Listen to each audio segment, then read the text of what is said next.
स्नेहसंमेलनातील सर्वात महत्त्वाचा आणि हृदयाचा जवळचा क्षण आला आहे, आपल्या प्रिय शिक्षकांचा मान सन्मान करण्याचा।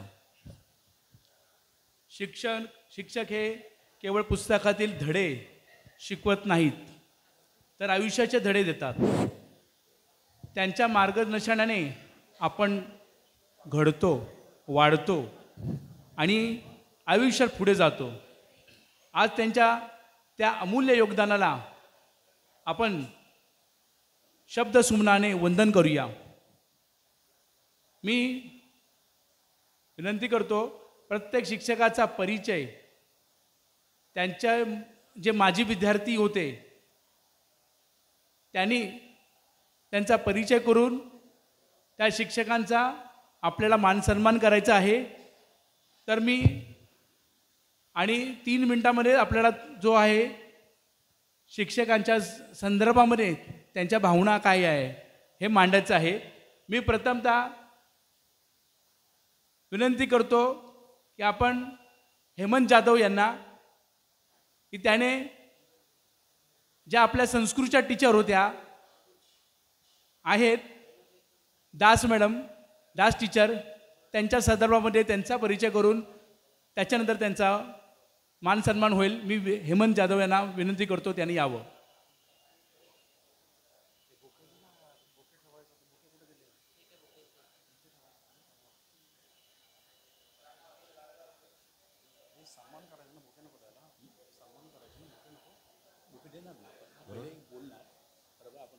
सर्व गुरुजनांना वंदन।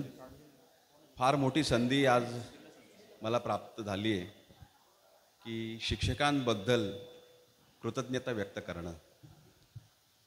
खरं म्हणजे हे आजचा प्रसंग मला काय दिसतो माहिती आहे, की कुंभाराने माठ घडवले आणि ते माठ स्वतःचा परिचय देत आहेत।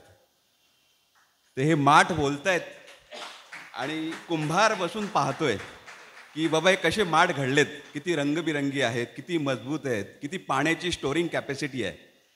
तर ह्या कुंभारांना खरंच हे असे कुंभार आहे ज्यांनी जीवनाला आकार दिला। आणि विशेष मला आज बोलायची संधी मिळाली दास मॅडमविषयी। तर अज्ञानतिमिरांधस्य ज्ञानांजनशलाकया चक्षुरुन्मीलन येतम तेन तस्मै श्री गुरुवे नमः। दास मॅडमचा बोलताना जर आपण विचार केला की दास हे नाव ऐकले की मनात येतात कालिदास, ज्याने संस्कृतला एक वेगळं वैभव प्राप्त करून दिलं। आणि आमच्या आयुष्यात अशा एका व्यक्तीचा सहवास लाभला, त्या म्हणजे दास मॅडम। खरं सांगू का, त्यांच्या वर्गात बसलं ना की असं वाटायचं की आपण एखाद्या प्राचीन गुरुकुलात आहोत की काय। दास मॅडम जेव्हा संस्कृत शिकवायच्या ना, तेव्हा त्या शिक्षक नसायच्या, तर त्या क्षणी त्या एकदम संस्कृतमय होऊन जायच्या। त्यांच्या आवाजात, त्यांच्या भावनेत, त्यांच्या डोळ्यात सगळीकडे फक्त संस्कृतच असायचं आणि म्हणून त्या विशेष स्मरणात आहेत। मॅडम शिकवत असताना आमचं मन आणि हृदय एवढं त्यात गुंतून जायचं की असं वाटायचं, स्पेशली मला तरी, की हा तास संपू नये। कारण त्यामध्ये श्लोकांचं माधुर्य, कुठे शब्दांच्या लयी, कुठे ती अचूकता, हे सगळं शिकवत आमच्या भाषेचे संस्कारच बदलून टाकले। आमच्या भाषेला एक वेगळं स्वरूप प्राप्त झालं। आम्ही मध्यमवर्गीय कुटुंबातील विद्यार्थी, आमच्या घरी एक नॉर्मल मराठी भाषा बोलली जाते, परंतु जेव्हा संस्कृत आम्ही शब्द ऐकतो, देववाणी जी आपली सनातन भाषा आहे, आणि ते 50 मार्कासाठी, पण ते 50 मार्क मराठीला एक वैभव प्राप्त करून दिलं माझ्या आयुष्यात। आणि आजही जेव्हा त्या दिवसाचे आठवत होते की जाणवतं की शिक्षक हा शिकवणारा नसतो, तर तो आयुष्याचा मार्गदर्शक असतो। तर दास मॅडम म्हणजे आमच्यासाठी तीच प्रेरणा। आणि आम्हाला केवळ भाषा शिकून थांबल्या नाहीत, तर आम्हाला संस्कार आणि संवेदनशीलताही दिल्या। त्या जेव्हा उभ्या राहायच्या, त्या बोलायच्या, त्या वर्गामध्ये खूप म्हणजे मन लावून मी स्वतः तरी ऐकायचो। आणि मला सांगावं असं वाटतं की 10वीला 50 मार्काचा जो पेपर होता, त्यामध्ये मी 49 मार्कांनी पास झालो होतो। त्यामुळे मला तो फार म्हणजे खूप मोठी अचिव्हमेंट अशी वाटली. आणि आज जे काही आहे भाषेवर बोलताना बरेच जण म्हणतात की खूप छान बोलतात भाषा. तर हे सगळं माझा जो बेस आहे, फाउंडेशन आहे, त्या फाउंडेशनमध्ये जर कोण असतील तर दास मॅडम आहेत. प्रत्येक गुरुजनांच्या आठवणी आहेत, प्रत्येक गुरुजनांच्या काही ना काहीतरी आहेत, विनोदी प्रसंग पण आहेत. पण आज मला संधी मित्रांनी दिली की तू दास मॅडमविषयी बोल. तर हे असं आहे की सूर्यासमोर काजवाने टिमटिम करण्यासारखं. तर जे काही असेल तर मॅडम तुमचं आहे, मी फक्त धैर्य दाखवलं आहे, त्याबद्दल धन्यवाद. धन्यवाद. धन्यवाद हेमंत. दास आपण मॅडमचा सत्कार करण्यासाठी मी इथे उपस्थित आपले मैत्रीण परिवाराकडून विनंती करतो, हेमंत यांचा फुलगुच्छ देऊन सत्कार करायचा आहे. तर मी उपस्थित सीमा, हेमांगी, हेमंत आणि अजून इथून भास्कर वरती मंचावरती येऊन दास मॅडमचा सत्कार करायचा आहे. फुलगुच्छ देऊन.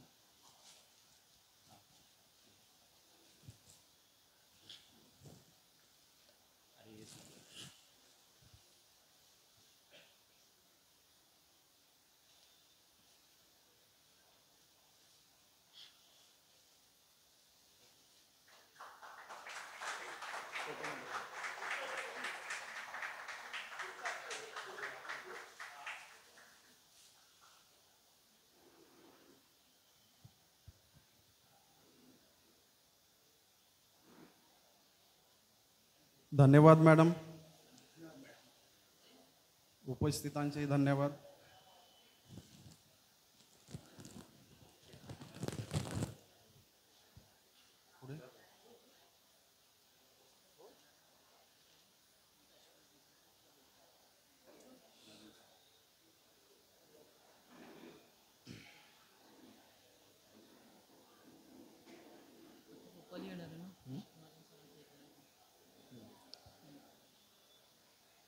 पुढे जाऊन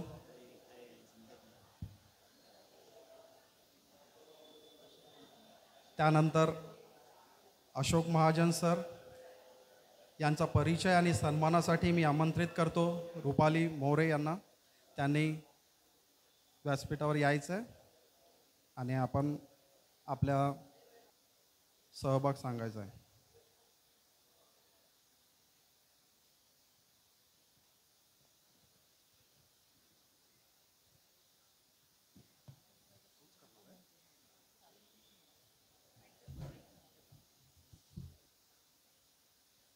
नमस्कार. मला इथे बसलेल्या ॲक्च्युली मान्यवर शिक्षकांना नमस्कार, मित्रमैत्रिणींनासुद्धा. मला हेमंतसारखं काही बोलता येणार नाही आहे, पण मी थोडक्यातच महाजन सरांची ओळख करून देते. ॲक्च्युली महाजन सर गणित ॲक्च्युली माझा फेवरेट सब्जेक्ट होता आणि सरसुद्धा माझे तेवढेच फेवरेट आहेत. तर आपण सरांची ओळख करून घेऊया. आपण रियुनियनच्या निमित्ताने आपण एकच आदरणीय व्यक्तिमत्वाची ओळख इथे करून घेणार आहोत. ते म्हणजे श्री अशोक श्रीराम महाजन सर. सरांनी वर्धा जिल्ह्यात वरोरा गावातले आहेत ते. आणि आपलं शिक्षण नेताजी हायस्कूल वरोरा येथे त्यांनी मॅट्रिकपर्यंतचं शिक्षण पूर्ण केलं. अर्थात तेव्हा मॅट्रिक म्हणजे 11वी होती. त्याच्यानंतर BSc त्यांनी जनता महाविद्यालय वर्धा इथून केलं आणि B.Edची पदवी त्यांनी सेवा सदन कॉलेज उल्हासनगर इथून केली. 7 वर्ष कुलकर्णी स्मृती सेकंडरी स्कूल आणि तब्बल 23 वर्ष मुलुंड येथील स्मृती सेकंडरी स्कूलमध्ये अध्यापन करून विद्यार्थ्यांचे जीवन घडवले त्यांनी. सरांचा स्वभाव अत्यंत निर्मळ आहे, विनम्र, प्रेमळ आणि विद्यार्थ्यांचे घट्ट नातं ठरवणारा आहे. गणितातले त्यांचे मार्गदर्शन आणि कार्यशाळांमधला सहभाग विद्यार्थ्यांना प्रेरणादायी ठरला. ॲक्च्युली आणखीन सांगायचं म्हणजे त्यांनी इयत्ता 10वीच्या विद्यार्थ्यांना ना विषय सोपा जावा, गणित विषय, यासाठी त्यांनी 1 तास जादा वर्ग घेऊन म्हणजे ते पण मोफत SSC परीक्षेचा सराव पण करून घेतलेला आहे. तर असे हे आपले सर, इथे त्यांचे आपण स्वागत करतो आहे आणि त्यांना पुष्पगुच्छ देऊन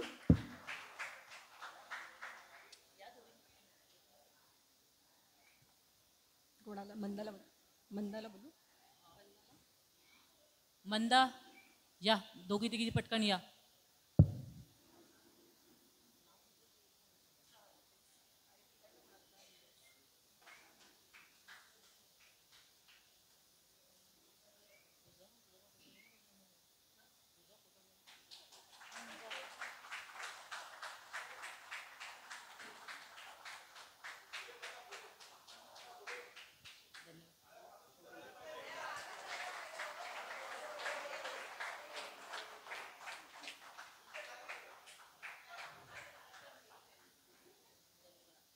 धन्यवाद सर. धन्यवाद मित्र मैत्रिणींनो.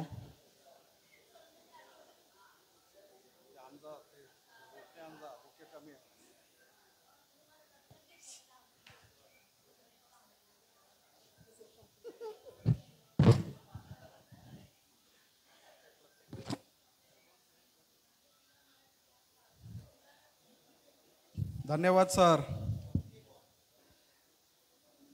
पुढे सुरेश चौधरी सर यांचा परिचय आणि सन्मानासाठी मी बोलावतो स्वाती उतेकर यांना. त्या आमच्या मॉनिटरच होत्या वर्गात, त्यामुळे त्यांच्या हस्तेच आपण त्यांचा परिचय करून घेऊया. त्यांच्याबद्दल 2 शब्द आपल्यासमोर बोलतील स्वाती उतेकर. थँक्यू अजित, मला संधी दिल्याबद्दल. चौधरी सरांविषयी बोलायचं तर मला शब्द अपुरे पडत आहेत. त्या अशा व्यक्ती आहेत की त्यांनी आयुष्यभर फक्त शिक्षणासाठीच आपलं आयुष्य वाहून घेतलं होतं. सर्वात महत्त्व म्हणजे त्यांचा परिचय करून देताना मला अभिमान तर वाटतच आहे, पण त्याचबरोबर माझ्या ज्या भावना येत आहेत त्यातून मला काही शब्द पण सुचत नाही आहेत. सरांनी आपलं आयुष्य पूर्णपणे शिक्षणासाठी, विद्यार्थ्यांच्या घडवणुकीसाठी, त्याचबरोबर समाजाच्या विकासासाठी वाहिलं होतं. आणि त्यांचं पूर्ण नाव आहे माननीय श्री सुरेश गंभीर चौधरी.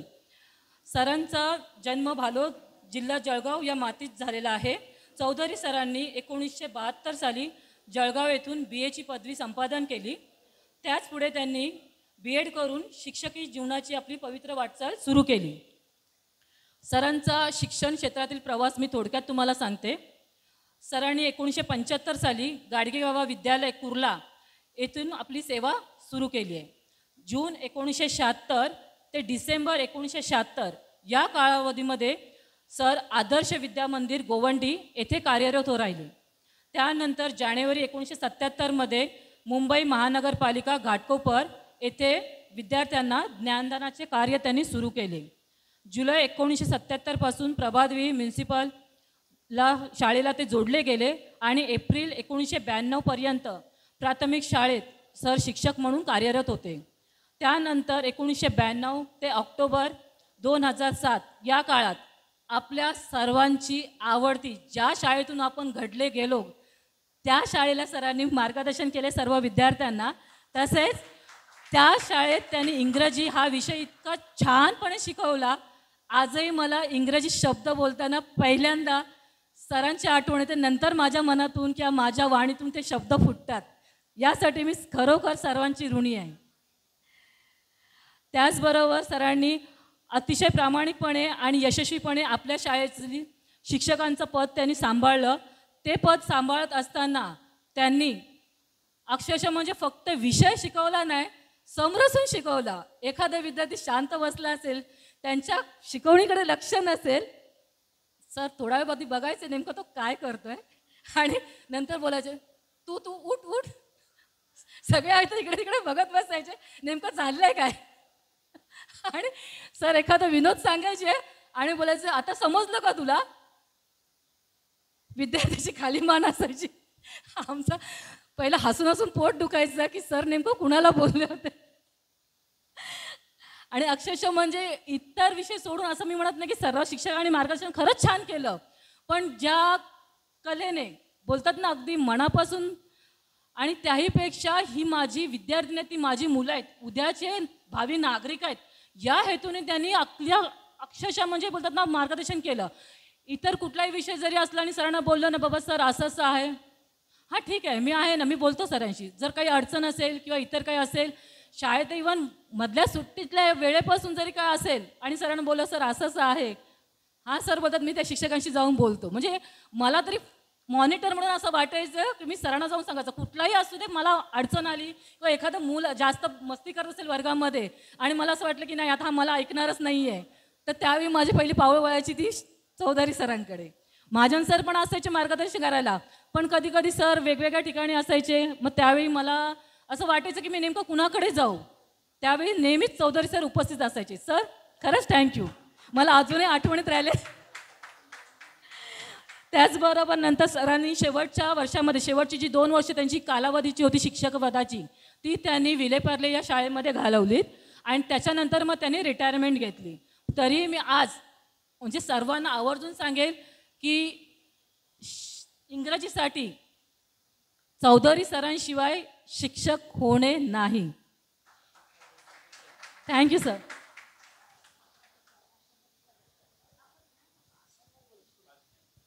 धन्यवाद स्वाती.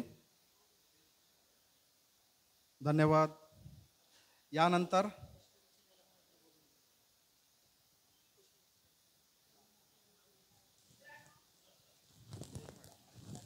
टाळ्या झाल्या पाहिजेत मित्रांनो. आज किती सुवर्ण महोत्सव आहे हा आपल्या शाळेचा. एक मिनिट ताई, ताई थोडंसं गुच्छ द्या.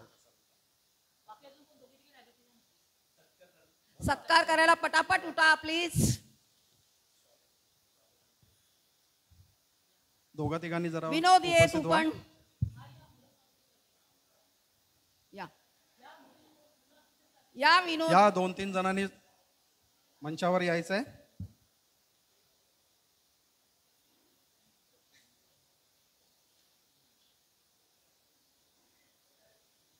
सत्कार करतायत. टाळ्या वाजवा, टाळ्या.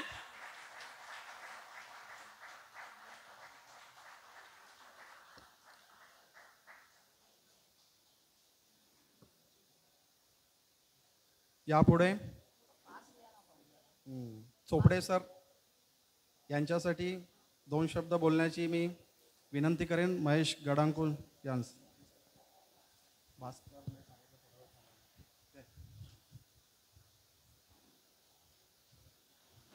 हॅलो. सदर क्षणी सन्मानपूर्वक परिचय करून देत आहे आमच्या वर्गातील एक विशेष व्यक्तिमत्व, ज्यांनी आम्हाला 8वी 9वी 10वी मराठी हा विषय शिकवला. असे सन्माननीय आमचे VN चोपडे सर. चोपडे सरांकडे बघितलं तरी अगदी म्हणजे एकदम कडक शिस्तबद्ध असे त्यांच्या शब्दामधून धारदार. आताच आपल्याकडे मालवणकर टीचर आलेले आहेत, त्यांचं टाळ्याने स्वागत करायचं आहे. टाळ्या वाजवा. मालवणकर टीचर आज ठाण्याला राहतात आणि त्यांनी इथे उपस्थित दाखवून मालवणकर टीचरांचं खूप खूप स्वागत आहे आणि आभारी आहे.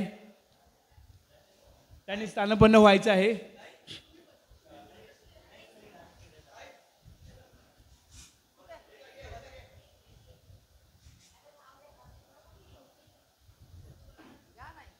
आज शिक्षकांचा जो सहवास आपल्याला खरंच ऊर्जा देऊन जात आहे आणि ही ऊर्जा आपल्याला आपल्या आयुष्यामध्ये खूप मोठ्या प्रमाणात कामी येणार आहे.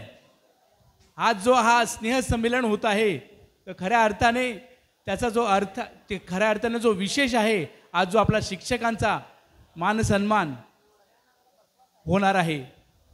मी बोलत होतो की चोपडे सरांविषयी.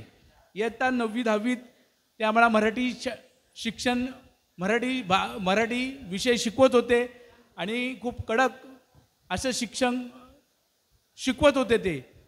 त्यांचे शब्द उच्चार आजही मी त्यांना फोन केला, बाय सर तुम्ही आज स्नेहसंमेलनाला यायला पाहिजे, पण त्यांच्या काही प्रॉब्लेममुळे येऊ शकले नाही, पण त्यांचे जे उच्चार आहे अजूनही तसेच आहे आणि मला त्यांची आठवण झाली. आणि माझा मित्र हेमंत विनोद त्यांची आठवण नेहमी सांगत असतात. ते काय सांगत असतात की चोपडे सरांनी तुला कशा पद्धतीने मारलं होतं.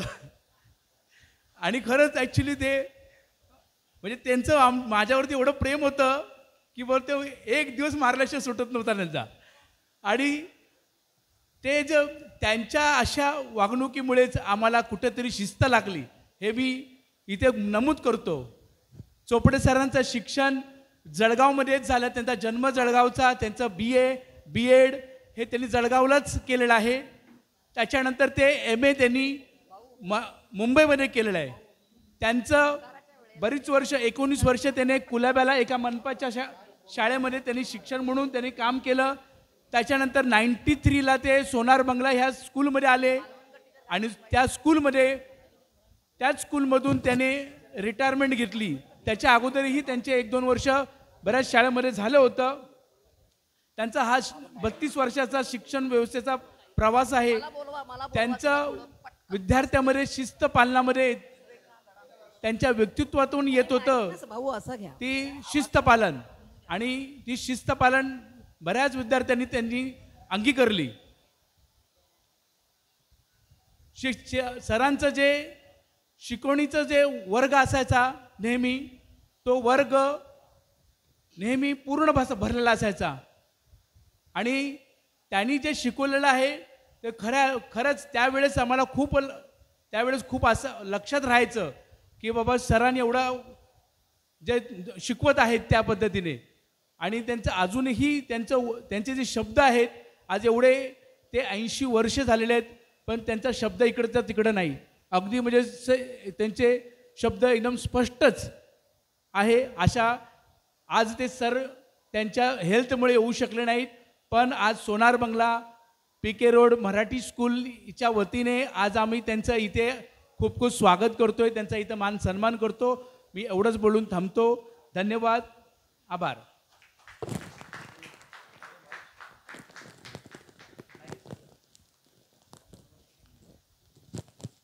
महेशजी. हॅलो. यापुढे शेर्लेकर मॅडम बद्दल बोलतील आपले सहयोगी Ram Thorat. Hello, good afternoon.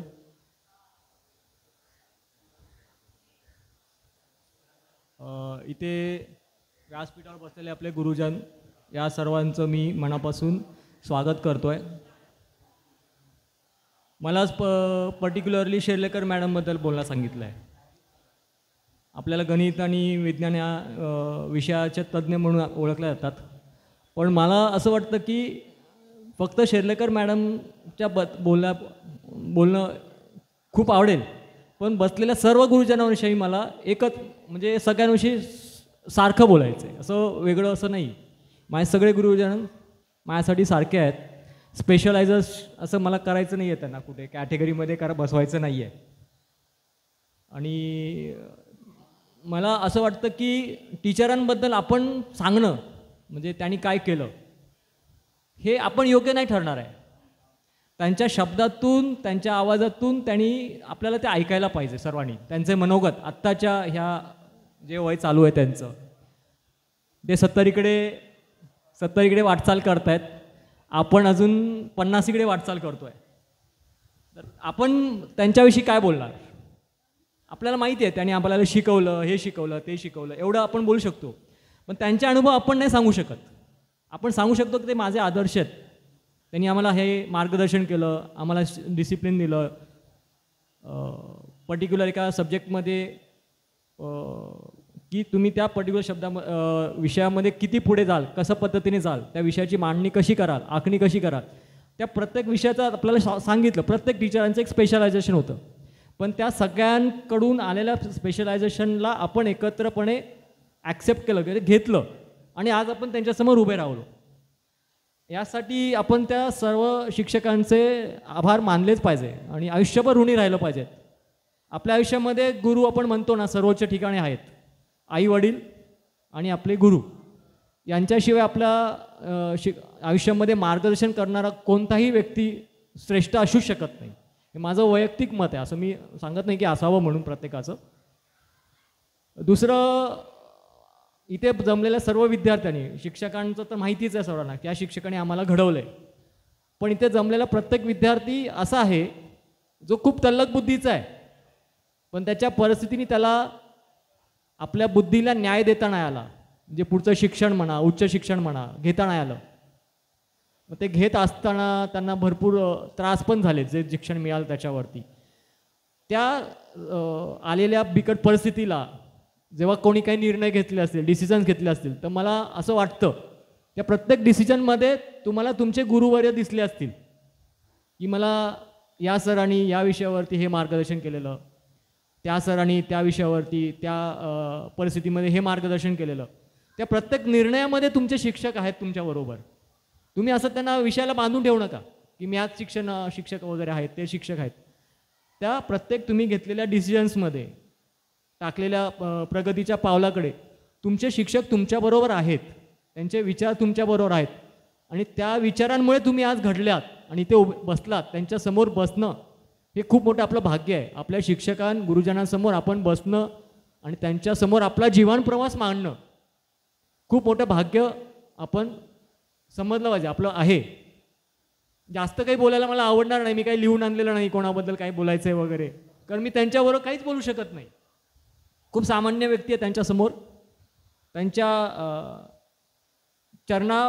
चरणाकडे बघूनच माझं पुढचं आयुष्य मी पुढे घालवणार आहे. त्यांच्या नजरेला नजर माझी भिडू शकत नाही, एवढे श्रेष्ठ आहेत ते माझ्यासाठी.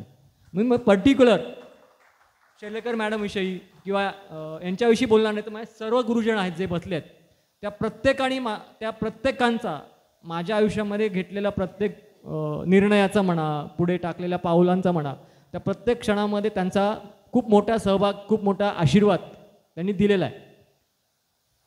दुसरी एक गोष्ट म्हणजे मला स्वतः वैयक्तिक सांगायचं आहे की आपण खूप आलाकीचे शिक्षण घेण्याची इच्छा असताना, आपल्याला उच्च शिक्षण घेण्याची इच्छा असून आपल्याला शिक्षण घेतलं नाही, त्यावेळेला पैशाची कमतरता म्हणा किंवा आपल्याला मिळालेलं मार्गदर्शन, म्हणजे घरातून आपल्या सभोवताली लोकांकडून मिळालेल्या मार्गदर्शनामधून आपण तेवढे शिक्षणाच्या याच्यामध्ये वळलो नाही, सीमित राहिलो.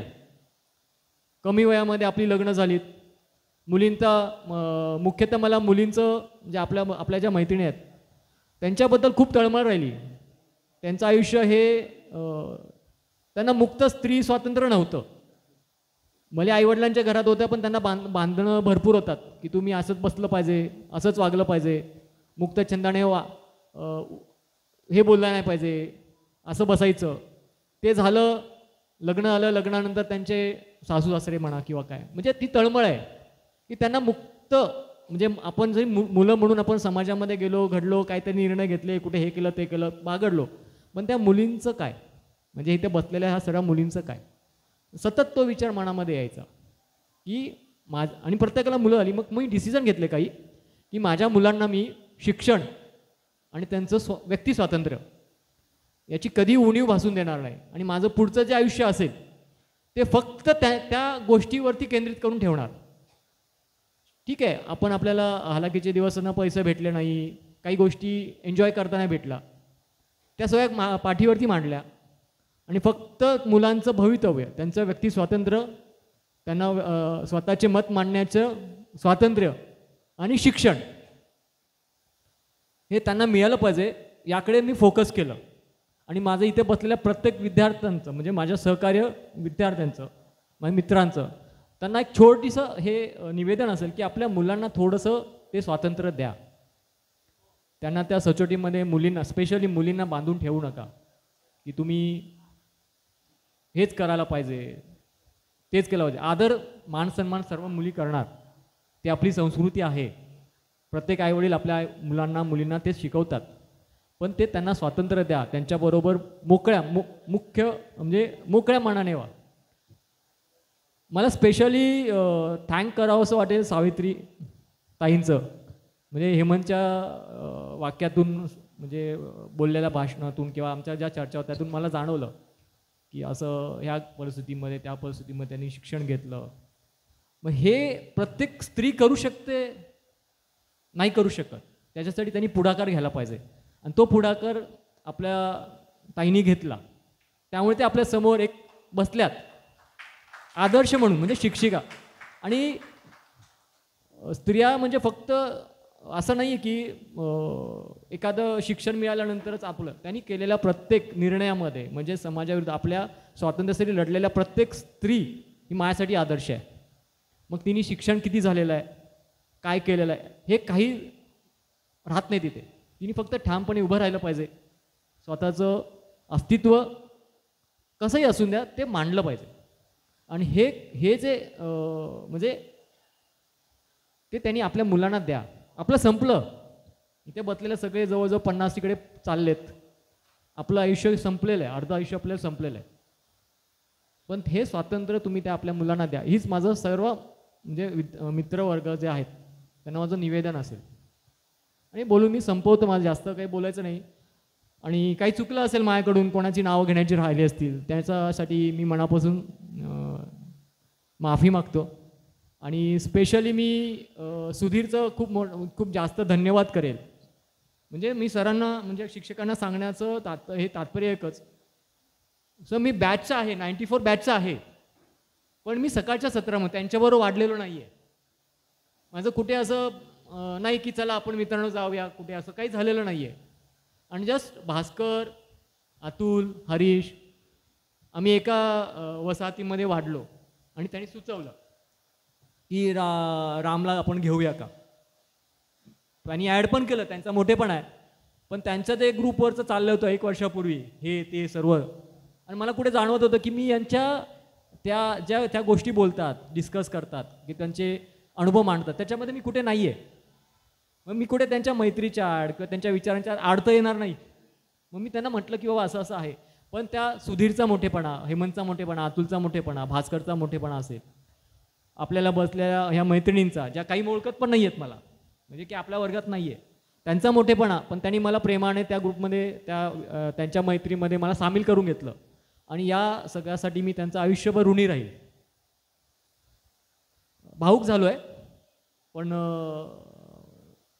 भावना मांडण्यासाठी वेळ खूप अपुरा पडेल. आणि इतर सर्व मित्रांना मला काही बोलायला संधी द्यायलाच पाहिजे, म्हणून मी इथे थांबतो. आणि पुन्हा एकदा आपल्या व्यासपीठावर बसलेल्या गुरुजनांना नतमस्तक होऊन म्हणजे नमस्कार करतो. आणि सर्व मित्रांना दिलेल्या प्रेमाबद्दल म्हणजे काय बोलू आता मी समजते. म्हटल्याप्रमाणे हेमंत सारखा तर नाहीच आहे. हेमंत तर खरं म्हणजे बोलायला शिकलो मी हेमंतमुळे, बोलायला शिकलो हेमंतमुळे. आवर्जून सांगेल, आजही सांगतो, त्याला एखादा शब्द द्यायचा, एका शब्दाचा तो 1000 शब्दामध्ये अर्थ आणि वैविध्यपूर्ण अर्थ, पॉझिटिव्ह सगळं सकारात्मक अर्थ कसा निघेल याचं जे विश्लेषण तो करतो ना, त्यासारखं कोणी करू शकत नाही. हे मी जाणलं आहे. आणि मला खूप सन्मान वाटतो त्याच्याबद्दल की मी तुमच्यापैकी एक भाग आहे, तुमच्या ह्या मित्रांचा एक भाग आहे. आत्ताच अजित कदमनी दिलेल्या सूचनेप्रमाणे मी थोडक्यात आटपतोय. अजित खूप डोका ठेवतो माझ्यावरती डोळा, बाबा थांबव, तू थांब जरा, थांबतोय मी, 2 शब्द संपवतो माझे. थँक्यू मला बोलायला दिल्याबद्दल, तुमचा सगळ्यांचा आभारी आहे. धन्यवाद राम. काही वेळेचं बंधन असल्यामुळे आपल्याला सर्वांनाच आपले मनोगत व्यक्त करायचे आहे, त्यामुळे मला कदाचित तुला थोडंसं सांगावं लागलं. आपण यानंतर बोलणारच आहोत, पण दोन तीन मैत्रिणी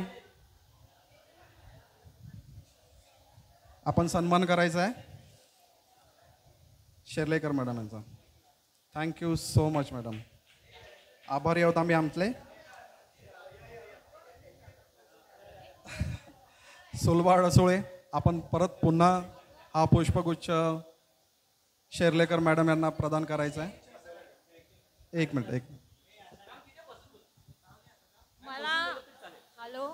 मला 2 शब्द बोलायचे आहेत की मी तुमच्या बॅचची, कदाचित तुमच्या बॅचला शिकवलेलं नसेल, पण मी 10वीच्या वर्गांना कित्येक वर्ष शिकवत आलेली आहे. आणि मॅथ्स आणि सायन्स हे माझे 2 सब्जेक्ट आहेत. आणि हे 2 सब्जेक्ट तसे कठोरच आहेत, त्यामुळे कदाचित विद्यार्थ्यांना शिक्षक करण्याची किंवा काही विद्यार्थ्यांना काही शिक्षा करणं किंवा ओरडणं हे मला भाग पडलेलं आहे आणि ते मी तसं केलेलं आहे.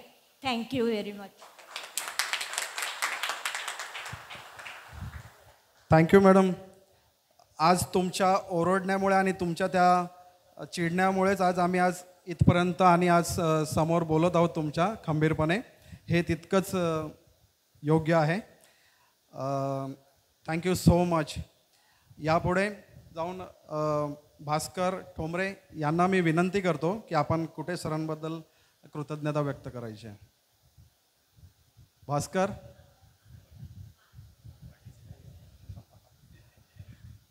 नमस्कार. उपस्थित गुरुजींवर्ग आणि माझे सर्व मित्रमैत्रिणी, आज मला इथे आपले गुरुवर्य कुटे सर यांचा परिचय देण्यासाठी आमंत्रित केलं, त्याबद्दल आपल्या सगळ्यांचे धन्यवाद. खरं सांगायचं तर त्यांनी आम्हाला घडवलं आणि त्यांचा परिचय आम्हीच आहोत.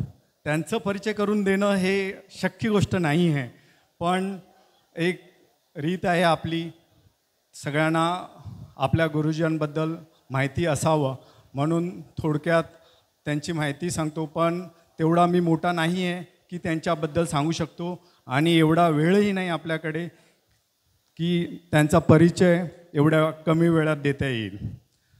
सरांचं पूर्ण नाव किशन बाळशीराम कुटे. त्यांचा जन्म झाला तेव्हा आपला देश स्वतंत्र झाला, म्हणजे 1947 साली.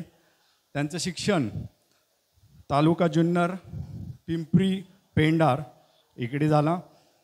तिथे त्यांनी जुनी मॅट्रिक, तेव्हा जी जुनी मॅट्रिक म्हणजे 11वीला मॅट्रिक बोलायचे, आता जी SSC आहे तेव्हा जुनी मॅट्रिक बोलायचं. तर गावी शिक्षण 11वीपर्यंत झालं. त्यानंतर BSc BEd त्यांनी मुंबईत आल्यानंतर पूर्ण केलं.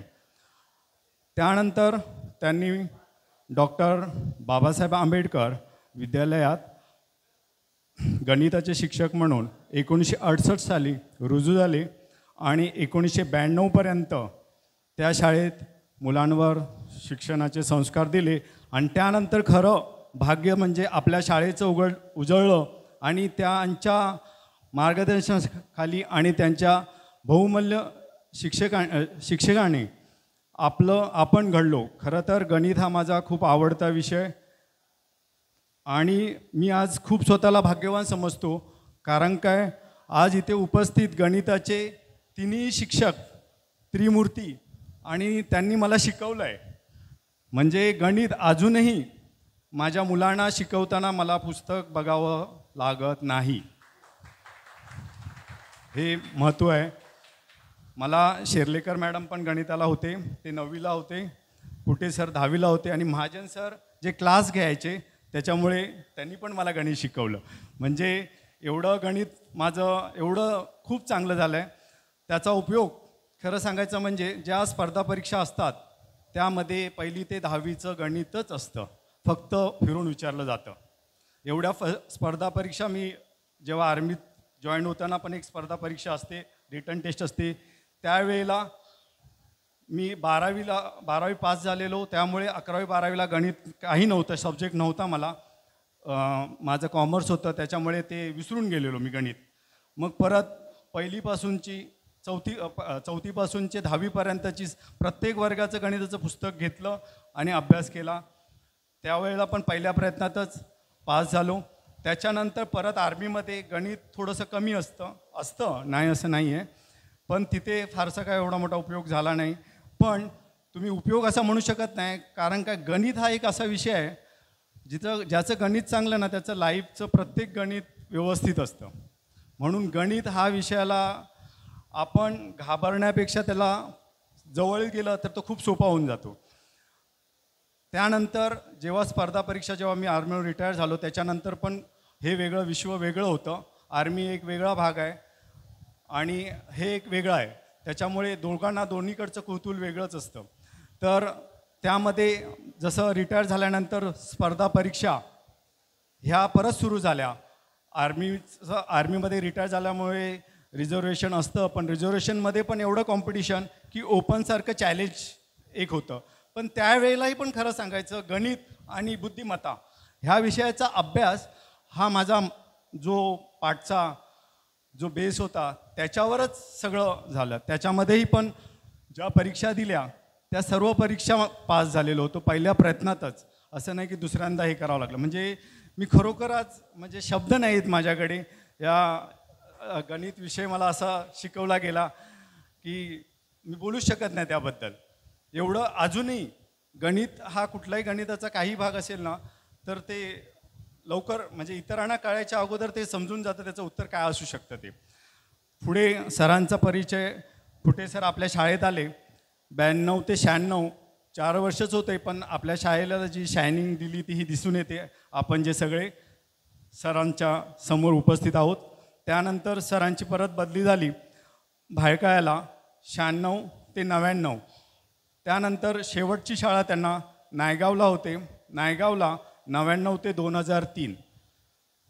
2003 वयोमानानुसार सरांची निवृत्ती झाली. पण एवढ्या वर्षात असंख्य विद्यार्थी घडवले त्यांनी.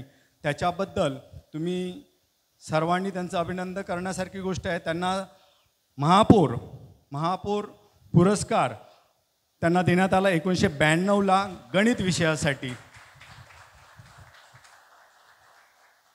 खरोखर सरांचं हे म्हणजे हे जे शिकवल्यानंतर त्यांना जो हा पुरस्कार देणार त्या पुरस्कारासाठी सर्वोच्च मानकरी आहेत ते.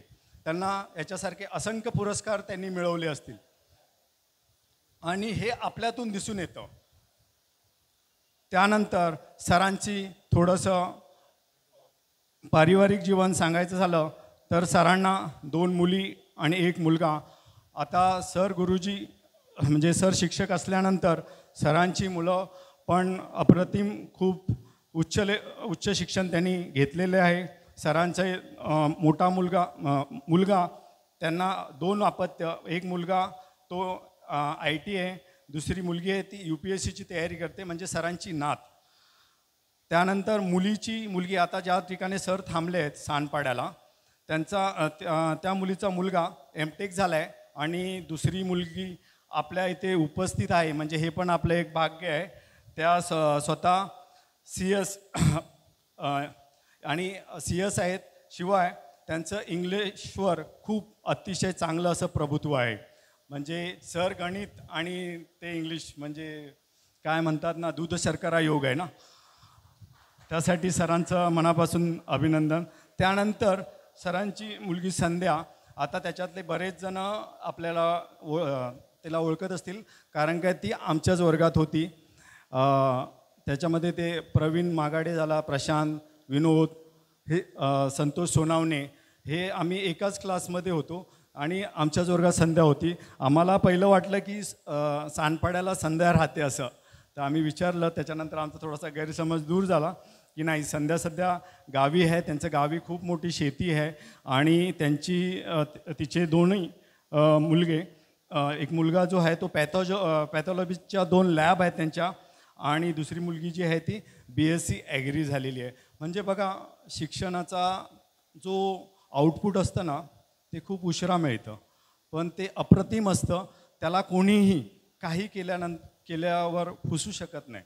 हा एक शिक्षणाचा महत्त्वाचा एक जो पाया आहे. म्हणजे जी शिडी आहे. मी मगाशीच परिचय देताना सांगितलं की मी शिक्षण शिकलो ते 1ली ते अजूनही मला 1लीपासून 10वीचे प्रत्येक शिक्षक लक्षात आहे ज्यांच्याकडे मी शिकलो. कारण काय त्यांचं शिक्षण हे एवढं असं होतं की त्यांनी शिकवायचे एवढा तन्मयतेने शिकवायचे की समोरच्याच्या डोक्यात काय ते त्याच्या रक्तात मिसळलं पाहिजे. डोक्यापर्यंत नाही तर रक्तात मिसळलं पाहिजे अशा भावनेने शिकवायचे. त्यांनी कधी कोणाला पनिशमेंट जे काय दिलं असेल ते तर एक आम्हाला असं फळ दिल्यासारखं होतं. एक असं त्याच्यामुळे आज आम्ही इथे एक आशीर्वाद होता तो आमच्यासाठी. त्यामुळे आपण आज इथे आलो, इथे घडलो आणि या कुठेतरी एक पायरी जे एवढं उंच शिखर आहे त्या शिखराच्या पायऱ्या आपण त्यांच्या मार्गदर्शनामुळे त्यांच्या ह्या बहुमूल्य आशीर्वादामुळे आपण हे सर करत आहोत. सर्व शिक्षकांचे पुन्हा एकदा मनापासून आभार. तसं शिक्षण मी चौधरी सर पण 10वीला शिकवायला होते. इंग्लिश शिकवायचे आणि त्यानंतर इतिहास दोन्ही विषय. सरांचं शिक्षण म्हणजे एकदम अजूनही आठवतं तो करेऱ्या आणि सर जसे आहे तसेच आहेत. म्हणजे असं मला आता काही बदल नाही वाटत त्यांच्यामध्ये, अजूनही तेच तेज आहे सरांच्या याच्यात. तर त्यामुळे आपल्या सर्वांना पुन्हा एकदा धन्यवाद देतो. आपण मला सरांचं परिचय करण्यासाठी दिलं त्याबद्दल खूप खूप धन्यवाद आणि धन्यवाद. नमस्कार. धन्यवाद भास्कर, आपण आपले विचार प्रखरतेने इथे मांडल्याबद्दल. यापुढे मालवणकर टीचर यांच्या वतीनं माफ करा त्यांचा सत्कार.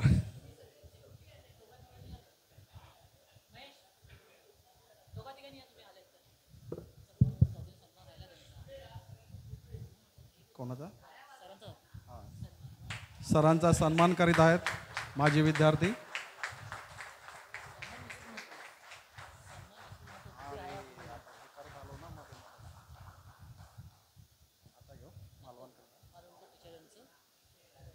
धन्यवाद सर.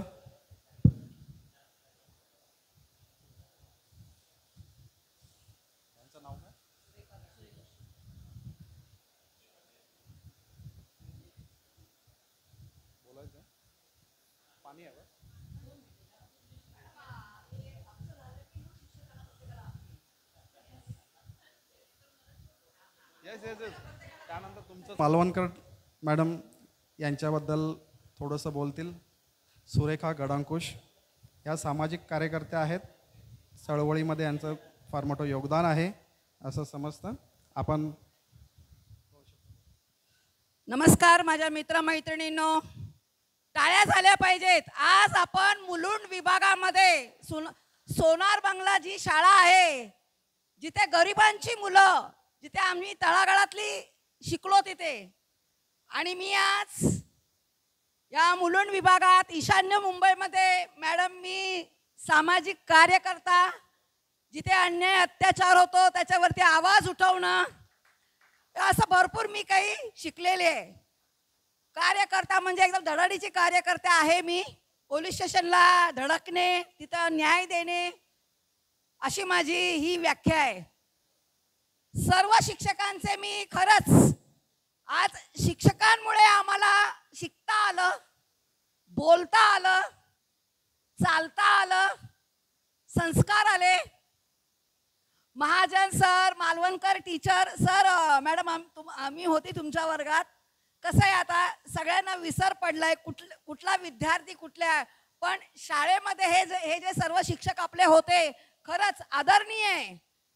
जर कुणी विचारलं आई वडील, आपण जसं बोलतो ना, आई वडिलांनी आपल्याला जन्म दिला, आपण त्यांचं नाव कसं पटकन घेतो. मी तर म्हणेल पहिलं आपल्या या आदर जे आहेत ना आपले टीचर वर्ग, यांचं नाव आलं पाहिजे. फेंगडे सर नाही आहेत ना सर?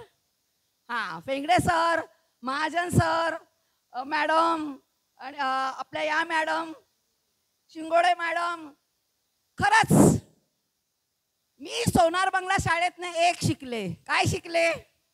की ही शाळा, मी माझं जे बालपण होतं त्या शाळेतच माझं घडलं. वक्तृत्व कला ही मला पहिल्यापासून आवडली. कोण इंजिनियर होतं, कोण डॉक्टर होतं, कोण काय होतं. तर माझ्या मते असं आहे, शिक्षणाचा अर्थ असा आहे की तुम्हाला चार चौघात बोलता आलं पाहिजे. तुम्ही शिक्षण घेता, तुम्हाला चार चौघात बोलता आला पाहिजे. तुमचा आवाज आहे ना, आवाजाची लय ही या लेवलची पाहिजे. कारण तुम्हाला जेव्हा न्याय द्यायचा असतो ना, न्याय, मांजर गेली तर मिळेल का न्याय? मिळेल का हो? एखाद्या गरीबाला तुम्हाला न्याय द्यायचा आहे तेव्हा त्या पोलीस स्टेशनला तुमच्याकडे कम्युनिटी हवी. म्हणजे तुमचं नेचर हे ग्रॅटिट्यूड असायला हवं, तुमच्या स्वभावामध्ये ग्रॅटिट्यूड असायला हवा, तुमच्याकडे कम्युनिटी बिल्ट असायला हवी. बरोबर की नाही? आता आमचा ग्रॅज्युएशनचा समारोह होत आहे सर. आम्ही 300 लोक जमा झालोय बीकॉमचे, आणि सगळ्यांचं कलेक्टिव्हली, आणि त्याची जी मेन आहे ती मी आहे. सगळ्या सेंट्रल गव्हर्नमेंटला कामाला आहेत. सगळ्यांनी आम्ही 5,000 रुपये काढलेले आहेत. 300 लोक बीकॉमचा आम्ही मोठा हॉल घेणार आहोत. तर वक्तृत्व ही कला मी जोपासलेली आहे, त्याच्यानंतर सिंगिंग ही कला जोपासलेली आहे, त्याच्यानंतर नृत्य ही कला जोपासलेली आहे. तर ह्या कला तुम्हाला आल्या पाहिजेत मित्रमैत्रिणींनो. या कला तुम्हाला जिवंत ठेवतात. अजूनही आम्हाला काही आजार झालेला नाही आहे सर, नाही डायबिटीसची गोळी खात आहे ना बीपीची गोळी खात आहे. वय आता माझं 54 आहे. 54 वयामध्ये आज मला आरोग्य मिळालं, शिक्षण मिळालं आणि सामाजिक दायित्व मिळालं. आणि महेश गडांकुश माझा छोटा भाऊ, खरंच माझ्या भावाकडे बघितलं की मला खूप अभिमानाने, मला खूप म्हणजे आज मेकॅनिकल इंजिनियर महेश झालाय. आम्हाला अभिमानाने आमची म्हणजे छाती फुगते. आज आई आली आहे, आमची आई बसली आहे. आज सेकंडरी स्कूल पिके रोड सोनार बंगला शाळा हे आमचं अस्तित्व आहे. मी त्या रोडने गेली ना सर, गेटमध्ये जाते मी, त्या रोडने मी नेहमी जाते. आतमध्ये त्या पायरीवर बसते आणि अक्षरशः डोळ्यात पाणी येतं. अक्षरशः मित्रांनो, त्या रोडवरनं गेलात तर आपल्या शाळेला एक विजिट द्या. एक विजिट झाली पाहिजे, नाहीतर तुमच्या भावना आहेत ना, भावना या मेलेल्या आहेत. भावना तुमच्या मरू देऊ नका. भावना ज्याच्या मेलेल्या आहेत ना त्यांना अनेक आजार येतील. म्हणून भावनांना जिवंत ठेवा. भावनाशील असलं पाहिजे, ते जिवंतपणाचं लक्षण आहे. आणि एवढे बोलून मी माझे 2 शब्द संपवत आहे. आज आपला कार्यक्रम खूप छान आहे. साऊंडवाल्या दादांसाठी टाळ्या झाल्या पाहिजेत. आमचा स्वतःचा ऑर्केस्ट्रा आहे. आणि व्हिडिओग्राफरसाठी पण टाळ्या झाल्या पाहिजेत. व्हिडिओग्राफर पण आपलाच आहे आणि कॅटरस पण आपला आहे. म्हणजे आम्ही कार्यक्रमाचे एक बहुगुणी कलाकार म्हणतो ना, असे आम्ही कलाकार आहोत, बहुगुणी. कॅटरस, व्हिडिओग्राफी, सर्व काही. तर आता बरंच बोलायचं आहे विद्यार्थ्यांना, शिक्षकांना प्रत्येकाला बोलायचं आहे. आणि एवढं बोलून मी ते रजा घेते. आणि thank you very much. Thanks a lot madam. धन्यवाद ताई, धन्यवाद.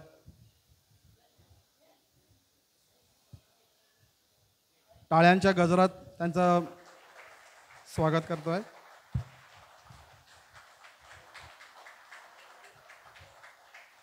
Thank you so much madam. नाही, आता यानंतर कोण, आता यानंतर वेळ आली आहे आपल्या गुरुवर्यांचे अनमोल शब्द ऐकण्याची. त्यांचे मनोगत ऐकल्याशिवाय हा कार्यक्रम पूर्ण होणार नाही. तरी उपस्थित